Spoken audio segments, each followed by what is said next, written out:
Hello and welcome to our Retire Early lifestyle. Have you ever been homesick? Have you ever lost a loved one? In case you didn't know, the loss of a loved one due to a death is the most stressful and traumatic event a person can experience. Number 2 most stressful is divorce, and number 3 most stressful is moving to a new state or moving abroad.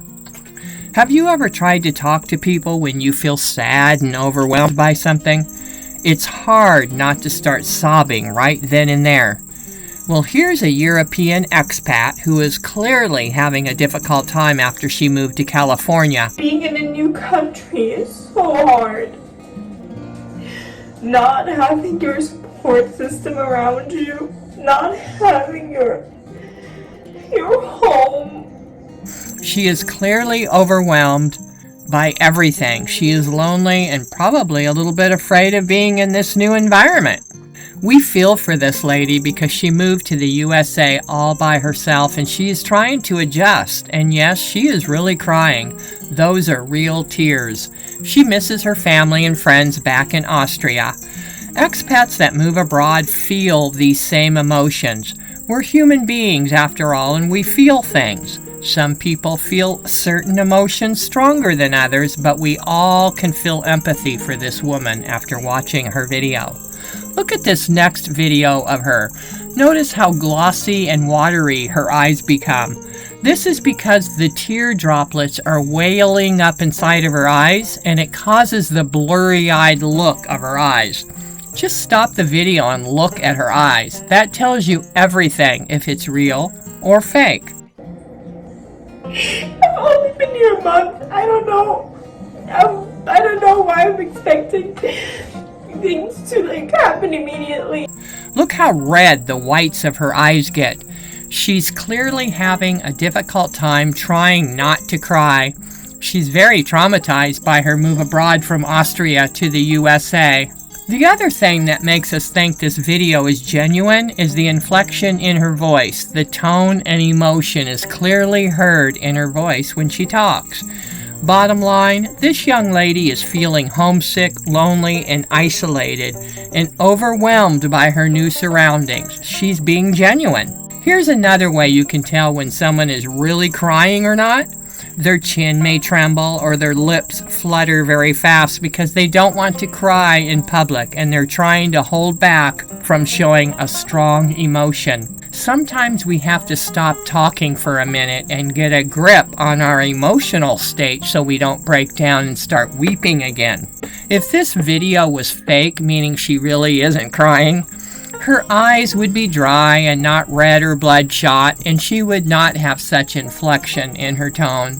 By the way, this expat is now doing much better and has integrated into the Society of California.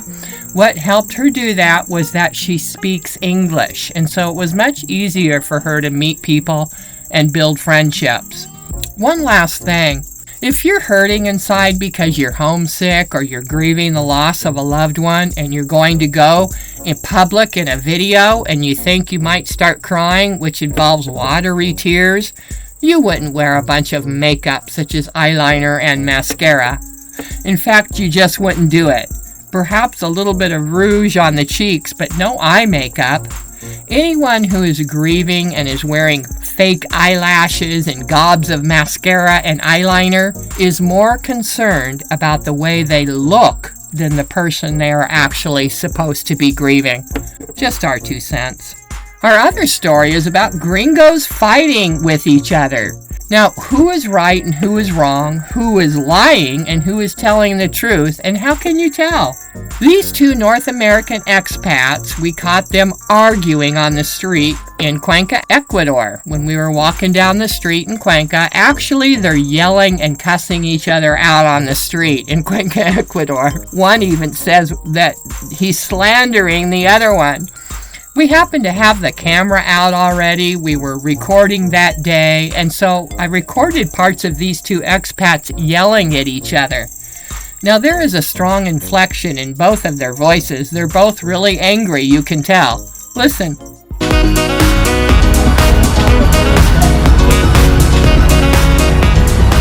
the fuck out of this country. Hey, fat boy. Hey, you're gonna get your ass kicked. I don't I'm think gonna call the so. national police and have you deported for life. Because I said Slander is a crime in Ecuador. I happen to have my camera on when they're fighting. Old Gringos Fighting. That's just hilarious. Still having some problems down there. I'll tell you, gringos give all gringos a bad name. This sort of behavior is nothing new within the expat circles. This is one of the big reasons why we live outside of the expat enclaves, and we have never joined the expat clubs in any country we have lived in. You probably don't know this, but expats that move abroad, they form groups and create cliques. And it's almost like you're back in school again, having to deal with bullies or know-it-alls who think they're better than you. And it's just not our cup of tea at all.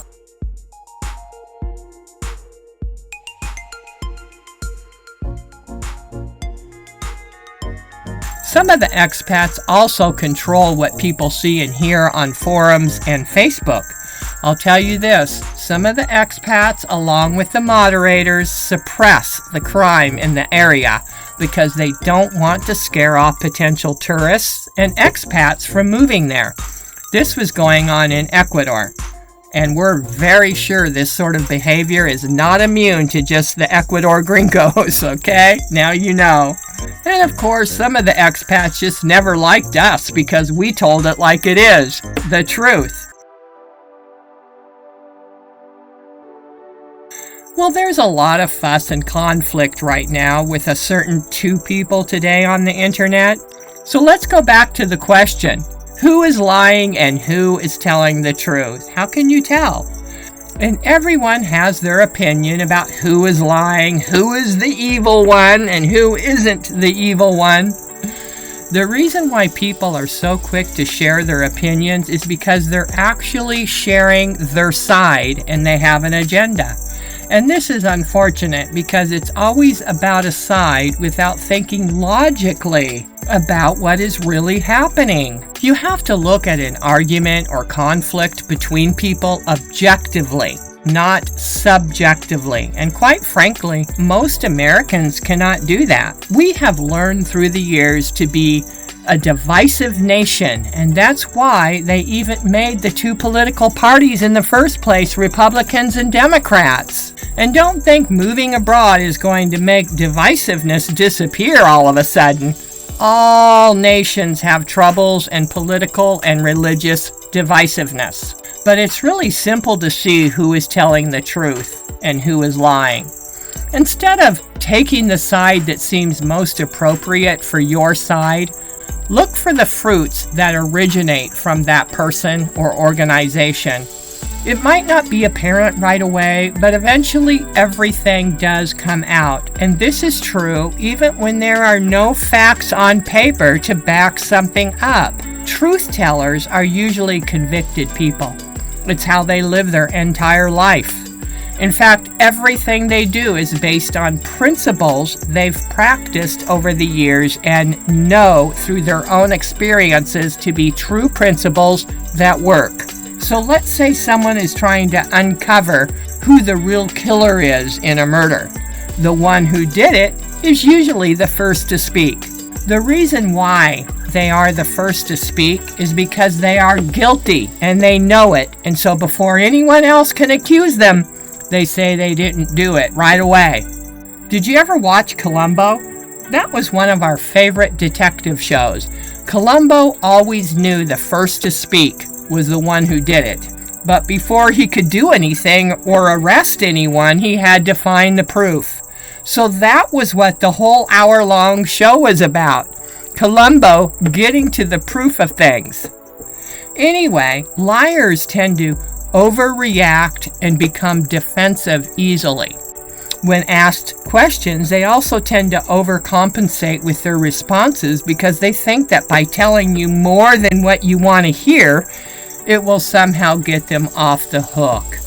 But in actuality, giving off more than what was asked of them makes them look guilty. What are they telling us this for? I never asked about that. Why would they say that for when it wasn't asked of them? You see? The other behavior liars make is accusing other people of wrongdoing. The reason why they do this is because it takes the negative attention away from them and onto the person or group. There was a certain expat couple in Cuenca that loved to tell people that when we talked about the crime against expats, or expats being targets, or expats getting parasites, or getting sick from the high altitude in Cuenca, they would tell their viewers on videos that what we said was anecdotal. Okay? The insinuation with this is that it's just something that happened to us, but it won't happen to you. It just happened to them.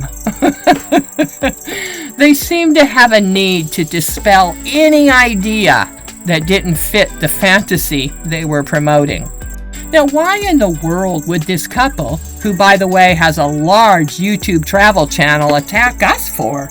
We're just a tiny YouTube channel compared to them. Well, because what we said was truthful, and they were probably getting people asking them about it because they were a huge Cuenca promoters. They just used to pump Cuenca every day. It was the be-all, end-all.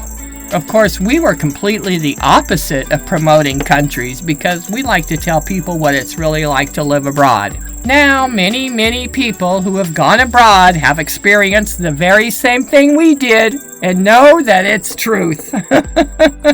This is what I mean by everything will come out in the end. So thanks for watching our videos. We hope you got something out of this today. Stay safe, take care, and bye-bye.